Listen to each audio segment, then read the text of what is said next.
Lappin and Lapinova, a short story by Virginia Woolf, Part 2. And what, said Rosalind, on the last day of the honeymoon, did the king do today? In fact, they had been climbing all day, and she had worn a blister on her heel, but she did not mean that. Today, said Ernest, twitching his nose as he bit the end of his cigar, he chased a hare. He paused, struck a match, and twitched again. A woman hare, he added. A white hare, Rosalind exclaimed, as if she had been expecting this. Rather a small hare, silver grey, with big bright eyes? Yes, said Ernest, looking at her as she had looked at him. A smallish animal, with eyes popping out of her head and two little front paws dangling.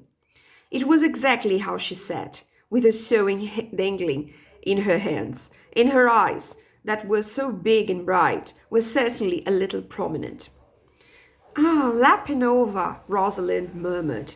Is that what she's called? Said Ernest. The real Rosalind? He looked at her. He felt very much in love with her. Yes, that's what she's called, said Rosalind. Lapinova. And before they went to bed that night, it was all settled. He was King Lappin, she was Queen Lapinova. They were the opposite of each other. He was bold and determined. She was wary and undependable. He ruled over the busy world of rabbits. Her world was a desolate, mysterious place, which she ranged mostly by moonlight. All the same, their territories touched. They were king and queen. Thus, when they came back from their honeymoon, they possessed a private world, inhabited, save for the one white hare, entirely by rabbits. No one guessed that there was such a place, and that of course made it all the more amusing. It made them feel more even than most young married couples, in league together against the rest of the world. Often they looked slyly at each other when people talked about rabbits and woods and traps and shooting. Or they winked furtively across the table when Aunt Mary said that she could never bear to see a hare in a dish. It looked so like a baby. Or when John, Ernest's sporting brother, told them that prize rabbits were fetching that autumn in Wiltshire, skins and all. Sometimes when they wanted a gamekeeper or a poacher or a lord of the manor, they amused themselves by distributing the parts among their friends. Ernest's mother, Mrs. Reginald Thornburn, for example, fitted the part of the squire to perfection. But it was all secret. That was the point of it. Nobody save themselves knew that such a world existed. Without that world, how, Rosalind wondered, that winter could she have lived at all? For instance, there was the golden wedding party, when all the Thornburns assembled at Porchester Terrace to celebrate the 50th anniversary of that union which had been so blessed, had it not produced Ernest Thornburn, and so fruitful, had it not produced 9 other sons and daughters into the bargain, many themselves married and also fruitful. She dreaded that party. But it was inevitable. As she walked upstairs, she felt bitterly that she was an only child and an orphan at that. A mere drop amongst all those Thornburns assembled in the great drawing room with the shiny satin wallpaper and the lustrous family portraits.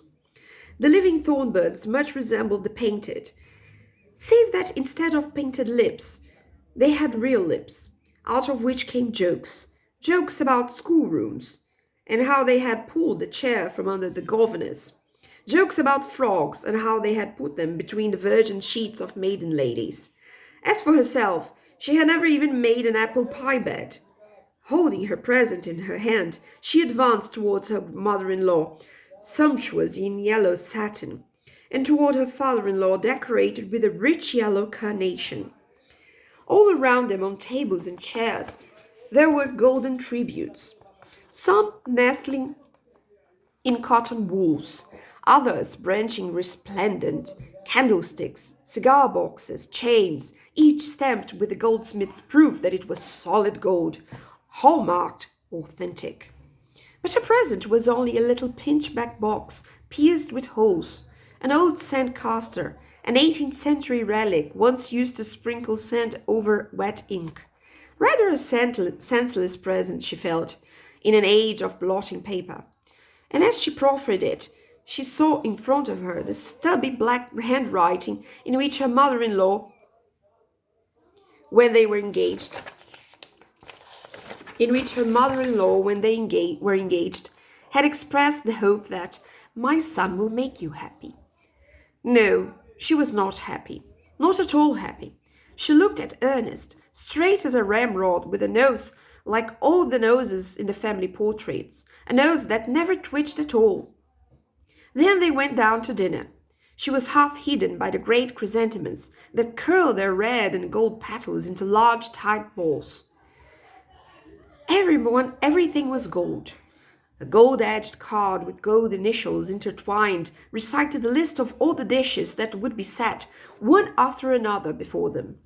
She dipped her spoon in a plate of clear golden fluid.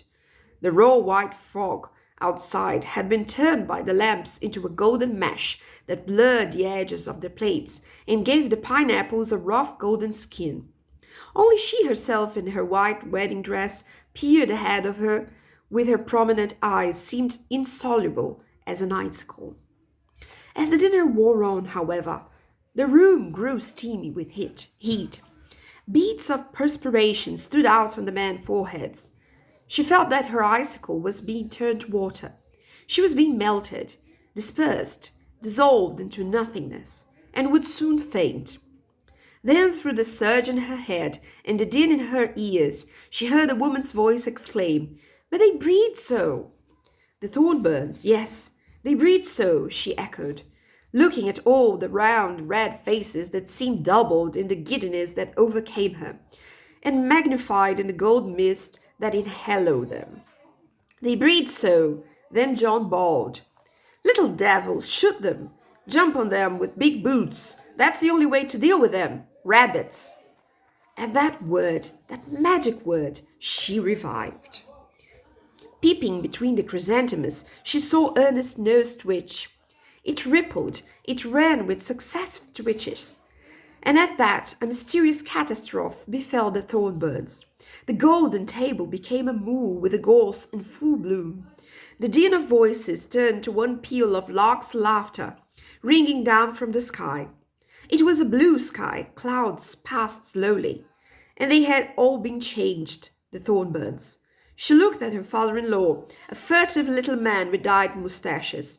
His foible was collecting things, seals, animal boxes, trifles from 18th century dressing tables, which he hid in the drawers of his study from his wife. Now she saw him as he was, a poacher, stealing off with his coat bulging with pheasants and partridges to drop them stealthily into a three-legged pot in his smoky little cottage.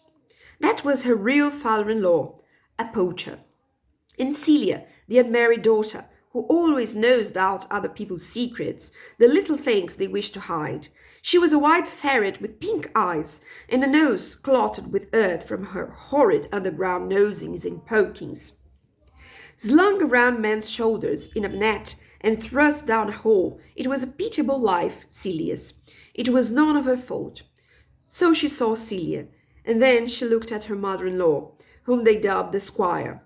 Flushed, coarse, a bully, she was all that, as she stood returning things.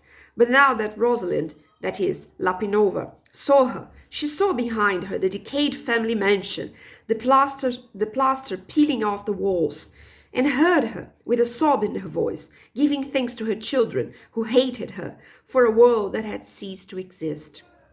There was a sudden silence. They all stood with their glasses raised.